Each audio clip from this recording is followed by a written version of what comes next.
హైదరాబాద్ లో ఒక్కసారిగా మళ్లీ వర్షం షురూ అయింది. ఉదయం నుంచి భగభగ మండే ఎండతో జనం అల్లాడిపోయారు. మధ్యాహ్నం 3 గంటలు దాటేసరికి ఒక్కసారిగా వర్షం కురవడంతో అంతా చల్లబడింది. ముఖ్యంగా బషీర్బాగ్, అబిడ్స్, కోటి, సుల్తాన్ బజార్, బేగం బజార్, అఫ్జల్గంజ్, నాంపల్లి, లగ్డీ కపుల్, మంగళహాట్ ప్రాంతాల్లో జోరు వాన పడింది.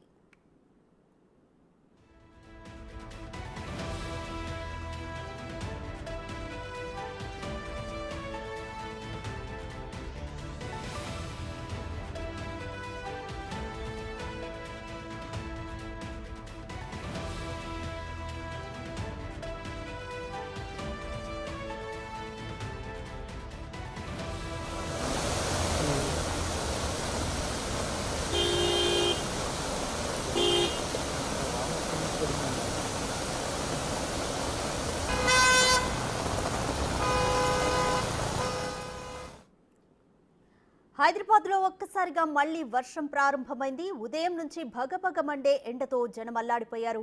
మధ్యాహ్నం 3 గంటలు దాటేసరికి ఒక్కసారిగా వర్షం కురవడంతో అంతా చల్లబడింది. ముఖ్యంగా బషీర్బాగ్, అబిడ్స్, కోటి, సుల్తాన్ బజార్, బేగం బజార్, అఫ్జల్గంజ్, నాంపల్లి, లగ్డీ కపుల్, మంగళహాట్ ప్రాంతాల్లో జోరుగా వాన పడింది.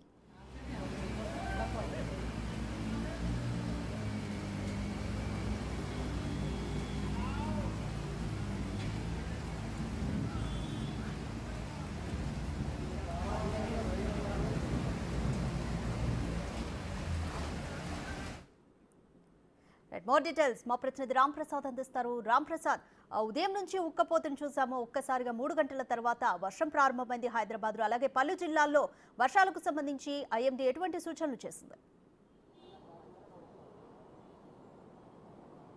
ఎస్ రాధిక, మనం చూసినట్లయితే తెలంగాణ రాష్ట్ర వ్యాప్తంగా కూడా ఋతుపవనాల ఆగమనం అనేది కొనసాగుతూ ఉంది. ఈ యొక్క ఉపరితల ఆవర్తనం కారణంగా నైరుతి ఋతుపవనాలు అయితే మనం చూస్తున్నాం. గత వారం రోజుల క్రితం కేరళ రాష్ట్రానికి చేరుకోవడం జరిగింది. మనం చూసినట్లయితే గత 2 రోజులుగా అయితే తెలుగు రాష్ట్రాలలోకి అయితే నైరుతి ఋతుపవనాల ఆగమనం కొనసాగుతున్న నేపథ్యంలో భారీగా వర్షాలు, అంటే మోస్తరు నుంచి తేలికపాటి నుంచి కొన్ని ప్రాంతాల్లో భారీ వర్షాలు కూడా కురుస్తాయని ఇప్పటికే వాతావరణ అధికారులు అయితే నివేదికలు చెప్తున్న నేపథ్యంలో అయితే ప్రస్తుతం మనం హైదరాబాద్లో ఈరోజు సుమారు అరగంట పాటు కురిసినటువంటి భారీ వర్షానికి అయితే హైదరాబాద్ రోడ్లన్నీ కూడా జలమయంగా మారడం జరిగింది. ఒక్కసారిగా కురిసినటువంటి భారీ వర్షానికి ముఖ్యంగా సెక్రటేరియట్ ప్రాంతంలో అయితే భారీగా వర్షపు నీరు అయితే ఇక్కడ స్టాగ్నేట్ అయినటువంటి దృశ్యాలను మనం బిగ్ టీవీ స్క్రీన్ పైన అయితే చూస్తున్నాం. ఎందుకంటే గత కొద్ది రోజుల నుంచి కూడా వర్షాలు ఈసారి గతంతో పోల్చుకుంటే ముందుగానే రాష్ట్రానికి చేరుకుని ఉన్నాయని చెప్తున్న నేపథ్యంలో అయితే ఈరోజు ఒక్కసారిగా కురిసినటువంటి వర్షం అయితే హైదరాబాద్లోని సెక్రటేరియట్, బషీర్బాగ్, అబిడ్స్, కోటి, సుల్తాన్ బజార్, బేగం బజార్, సెంట్రల్ హైదరాబాద్ ప్రాంతం ఏదైతే ఉందో మొత్తం పూర్తి స్థాయిలో ఒక్కసారిగా భారీ వర్షం ఉండదైతే రోడ్ల ప్రధాన రహదారులన్నీ జలమవడం జరిగింది. అంతేకాకుండా ఈ యొక్క భారీ వర్షానికి అయితే చాలా ప్రాంతాల్లో వాటర్ స్టాగ్నేట్ అయినటువంటి పరిస్థితులు కూడా ఉన్నాయి. మనం ప్రస్తుతం సెక్రటేరియట్కి సంబంధించినటువంటి ఆర్టీసీ బస్టాండ్ వద్ద అయితే ఉన్నాము. బస్టాండ్ ఏదైతే ఉందో పూర్తి స్థాయిలో కూడా వాటర్ వచ్చి ఇక్కడ మొత్తం స్టాగ్నేట్ అవడంతో ఇక్కడ జిహెచ్ఎంసీకి సంబంధించినటువంటి సిబ్బంది కూడా వాటర్ను తొలగించేటువంటి ప్రయత్నం చేస్తున్నటువంటి విజువల్స్ మనం చూడవచ్చు. ఈ క్రమంలో బస్టాండ్కు వచ్చేటువంటి ప్రజలంతా కూడా, ప్రయాణికులందరూ కూడా కొంత సెక్రటేరియట్ ప్రాంతానికి ముందు ప్రాంతంగా అయితే అక్కడ ఎదురు చూస్తున్నటువంటి పరిస్థితులు ఉన్నాయి. అక్కడ చూడవచ్చు, ఇక్కడ ఆగాల్సినటువంటి బస్సులు ఏవైతే ఉన్నాయో ఇక్కడ పూర్తి స్థాయిలో వాటర్ ఎక్కువ మొత్తంలో స్టాగ్నేట్ అవ్వడంతో ఇక్కడ కనీసం నిలబడేటువంటి పరిస్థితి అయితే ఇక్కడ లేదు.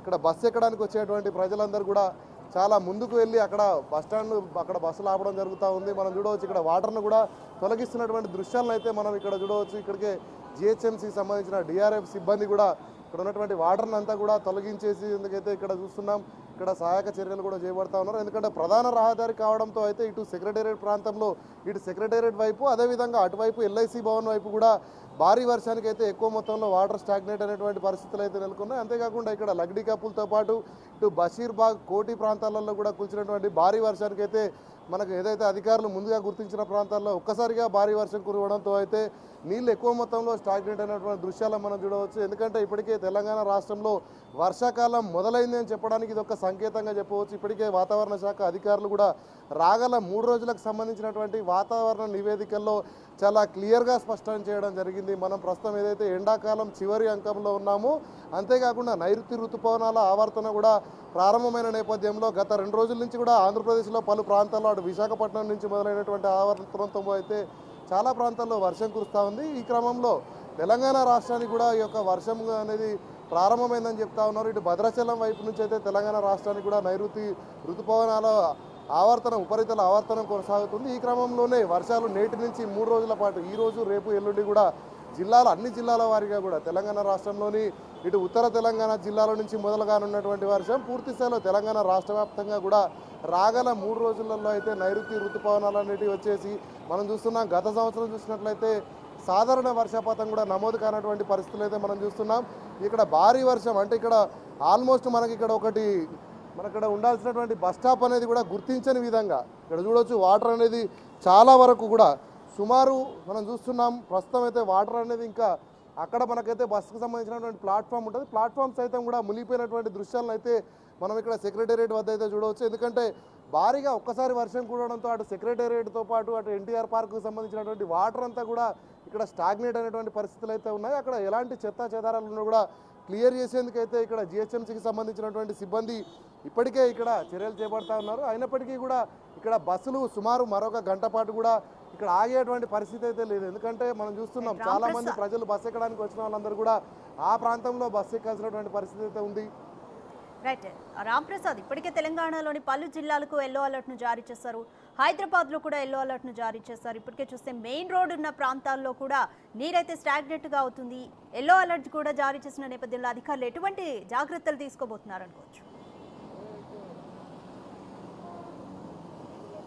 ఎస్ రాధిక, మనం చూస్తున్నాం గత కొద్ది రోజుల నుంచి కూడా ముఖ్యంగా హైదరాబాద్ ప్రాంతంలో వర్షాలు అనేవి భారీ స్థాయిలో పడతా ఉన్నాయి. ఎందుకంటే మనం చూస్తున్నాం గత 15 రోజుల నుంచి కూడా వర్షాలు అడపదడప కొడుతున్న నేపథ్యంలో ఇప్పటికే జిహెచ్ఎంసీకి సంబంధించినటువంటి ఈడీవీఎం అధికారులు అదేవిధంగా డిఆర్ఎఫ్ సిబ్బంది కూడా ఎప్పటికప్పుడు సహాయక చర్యలు అందిస్తున్నారు. ఈ వర్షాలతో పాటు ఈ యొక్క ఋతుపవనాలతో వస్తున్నటువంటి వర్షం ఏదైతే ఉందో సుమారు 30 నుంచి 40 కిలోమీటర్ల వేగంతో కూడా గాలులు వీరున్న నేపథ్యంలో భారీ వృక్షాలు సైతం కూడా హైదరాబాద్ వ్యాప్తంగా నేలకొరిగినటువంటి సంఘటనలు మనం ఇప్పటివరకు చూసాం. ప్రతిరోజు కూడా వర్షం ఎంతసేపు సుమారు అరగంట పాటు కురిసిన వర్షానికి కూడా సుమారు 50కి మించినటువంటి ఫోన్ కాల్స్ కూడా వస్తున్నాయి. చాలా ప్రాంతాల్లో వాటర్ స్టాగ్నేటే కానీ అదేవిధంగా ఈ యొక్క ఈదురు గాలులకు చెట్లు కూడా విరిగిపడుతున్నటువంటి పరిస్థితులు అయితే ఉన్న నేపథ్యంలో అధికారులు కూడా ఎప్పటికప్పుడు హైదరాబాద్ మొత్తాన్ని కూడా 30 సర్కిళ్లలో ఉన్నటువంటి జోనల్ కమిషనర్లకు కూడా ఆదేశాలు జారీ చేయడం జరిగింది. ఎక్కడైనా సమస్య వచ్చినట్లయితే నేరుగా జిహెచ్ఎంసీకి ఇక్కడ ఉన్నటువంటి ప్రాంత ప్రజలు కూడా ఫిర్యాదు చేస్తున్న నేపథ్యంలో ఎప్పటికప్పుడు సమస్యలను పరిష్కరించేందుకు ఇప్పటికే జిహెచ్ఎంసీ కమిషనర్ రోనాల్డ్ రాస్ అదేవిధంగా రాష్ట్ర ముఖ్యమంత్రి ఆదేశాలు కూడా ఉన్నాయి. ఇటీవల మనం చూడవచ్చు భారీ వర్షాలు రానున్న నేపథ్యంలో అధికారులందరూ కూడా వివిధ శాఖల అధికారులందరూ కూడా సమన్వయంతో పనిచేసి హైదరాబాద్తో పాటు రాష్ట్రంలో ఎక్కడ కూడా ఇబ్బందులు లేకుండా చూడాలని చెప్తున్న నేపథ్యంలో ప్రధానంగా వర్షాకాలంలో ప్రజలకు ఇబ్బందులు తలెత్తవద్దని ఇప్పటికే అన్ని శాఖలు విద్యుత్ శాఖకు సంబంధించిన అధికారులే కానీ అదేవిధంగా ఇటు జిహెచ్ఎంసీతో పాటు అటు వాటర్ బోర్డుకు సంబంధించినటువంటి అధికారులు కూడా ఎప్పటికప్పుడు వర్షం వచ్చిన సందర్భంలో అయితే సమన్వయం చేసుకుంటూ కూడా ఎక్కడ కూడా ప్రజలకు ఇబ్బందులు తలెత్తకుండా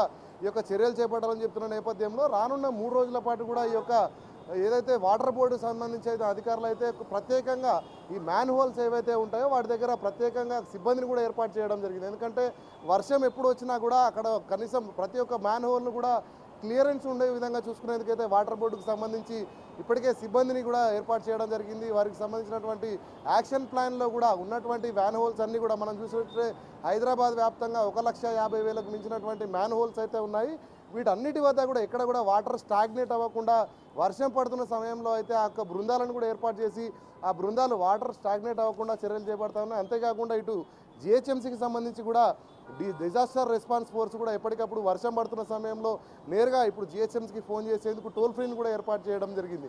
టోల్ ఫ్రీ ఆధారంగా ఏదైతే సమస్యాత్మక ప్రదేశాన్ని గుర్తించడంతో పాటు వారి లొకేషన్ కూడా తీసుకొని అక్కడికి వెంటనే డిఆర్ఎఫ్కి సంబంధించినటువంటి వాహనాలను పంపించి కూడా ఇక్కడ ఉన్నటువంటి వాటర్ స్టాగ్నేషన్ పరిస్థితులనే కానీ లేదంటే ఏదన్నా చెట్టు కొమ్మరలు విడిగి పడినంతరం ఉన్నటువంటి ఇబ్బందులను కూడా ఎప్పటికప్పుడు సవరించేందుకైతే ఇటు జిహెచ్ఎంసీ కూడా అలర్ట్గానే ఉంది.